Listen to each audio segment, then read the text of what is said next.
Hola chicos, today we're going to continue with our saga of the subjunctive, which is the mode that deals with a different kind of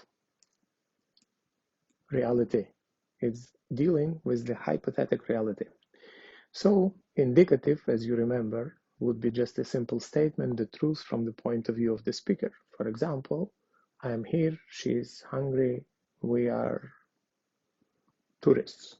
So that would be the subjunctive. That would be the indicative. The subjunctive, on the other hand, it would be I want you to go there. She wants them to eat pasta and so forth. So you will remember that with the subjunctive, we already worked with the concept of weirdo, which stands for the wishes, emotion, impersonal statements, requests, doubt and denial, and the ojalá. So that's the concept of weirdo, and this lesson is going to be dedicated to the other aspect of subjunctive, to the adjective clauses. The adjective clause might sound like it's a complex concept, but it is really not. So it just phrase that stands instead of the adjective. So it modifies what? Because adjectives modify what? They modify nouns. So the adjective clauses will modify the same thing. They will modify noun. So the example, for example, would be the round orange. The orange that is orange color. That would be the adjective clause. So we are going to see how the subjunctive is going to be triggered by the adjective clauses. And then also we're going to deal here with an interesting concept, with the concept of media naranja. You already remember that naranja in Spanish is an orange. And apart from a beautiful fruit, it is also a concept that allows you to refer to your partner as your half orange. So Spanish speakers often say mi media naranja, literally my half orange, to mean my husband, my boyfriend, my girlfriend, my wife, and so forth. And this phrase is informal, humorously affectionate, not unlike my better half, but it is wider and a little bit more, it is more general, because my better half only refers to the spouse, while media naranja refers more to a soulmate. And the origin is also interesting. It is believed that it comes from ancient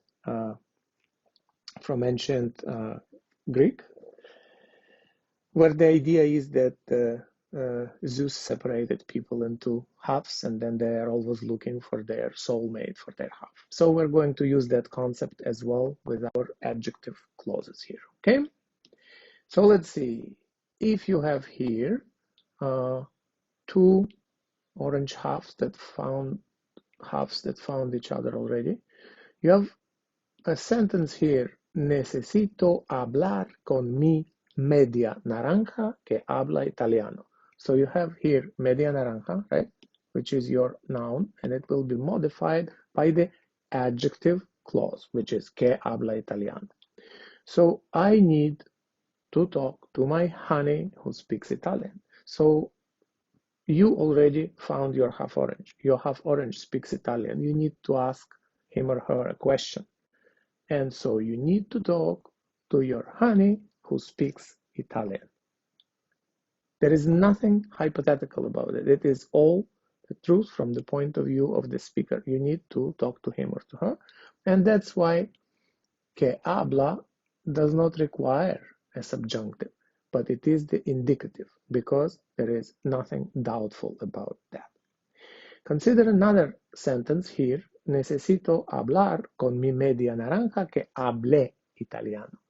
So this half an orange has not found his or her soulmate yet, and needs to speak to the hypothetic half orange soulmate, honey, that would speak Italian. He's not sure that it exists. He's not sure that he's going to find that half orange. But in the ideal situation, that person, that half orange, that honey, that soulmate will speak Italian. And that's why you're using here the subjunctive. So habla is the indicative, hable is the subjunctive. And the reason is, in this case, it is not hypothetical, it is the truth. They exist. In this case, he is searching for that half orange, for that soulmate that might speak Italian. Yeah? So that's the difference. So you need to question the sentence whether it is the reality or it is the hypothetical reality. All right, you have here verbs that commonly require subjunctive. Buscar, to look for, querer, to want, to love, necesitar, to need. So by no means they're all, but I'm just giving you examples so you can analyze it. Consider this sentence. Tengo un amigo que habla inglés y francés. Is it true? Yes. From the point of view of the speaker, it's the truth. I have a friend that speaks English and French. Is there something hypothetical about it? Nope, there is no. And that's why habla does not require a subjunctive. It requires the indicative because there is nothing hypothetical about it. Okay, and now you have two half oranges searching for their better halves or for their soulmate. And the first sentence is busco un amigo que sea romántico y guapo. Sea would be subjunctive. Why? Because she is not sure that she's going to find that friend, that soulmate, and that's why it is the subjunctive. Que cocine bien, that cooks well. Que hable inglés y francés. Que le guste viajar. All of them are in the subjunctive because it's a hypothetical situation. We do not know whether, and she doesn't know whether she will find or not that person. So all of them will be in the subjunctive. So the translation is, I'm looking for a friend that is romantic and handsome, that cooks well, that speaks English and French, and likes to travel. Okay, so next example would be here. Busco mi media naranja que hable español, que cocine bien, lea mucho y que sea viajera y deportista. Again, it's a half an orange that looks for the soulmate, that still doesn't know whether that soulmate will exist or will be found or not. Busco mi media naranja. Sometimes you will see it also used with mi media naranja. Both are correct, but in this case, I didn't use it. Busco mi media naranja. I look for my half an orange that speaks Spanish, that cooks well, that reads a lot, and that is a traveler and a sportsy. So in this case, you also use the subjunctive because it is hypothetical situation. Here I wrote two sentences in English that I suggest you translate into Spanish. It would be a good moment to stop the video right now and then try to translate it. And then we're going to see on the next page whether you translated it correctly or not. So one of them will require the subjunctive and one of them will require the indicative. So please determine which one is which and why.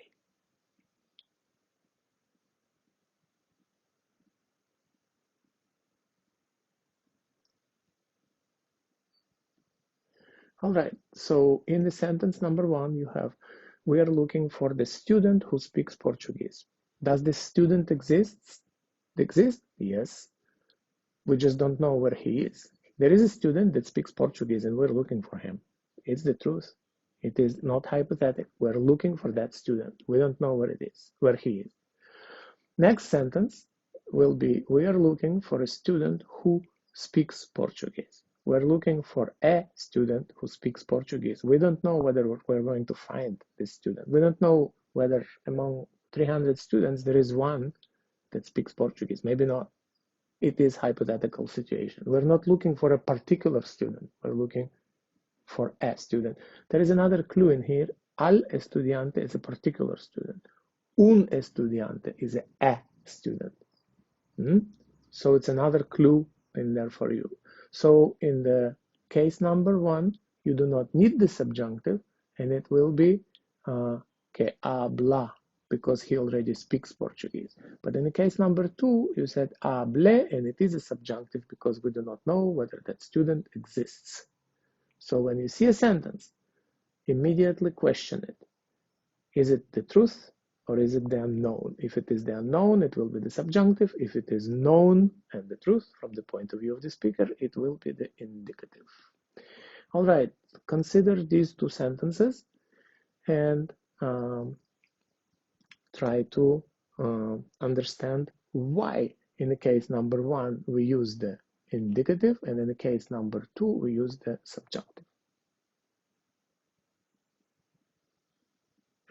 All right, so in the case number 1 it is, I know someone that speaks Galician. Gallego is Galician. It is one of the 4 official languages of Spain. And I would like to pique your curiosity, find out what other 3 languages are the co-official languages of Spain. But let's go back to our sentence. Conozco a alguien que habla gallego. I know someone that speaks Galician. Does this person exist? Yes, and I know that person. Does he speak Galician? Yes, and he does speak Galician. Number 2, I do not know anyone that would speak Galician, that speaks Galician. In this case, it's a subjunctive. Why? Because I don't know anyone. There is none. None of the people that I know speaks Galician. So if it exists, if yes, if it is the truth, it will be the indicative. If it is hypothetical situation or inexistence or the negation of existence of something, it puts you right away into the hypothetical reality, and that will be the subjunctive.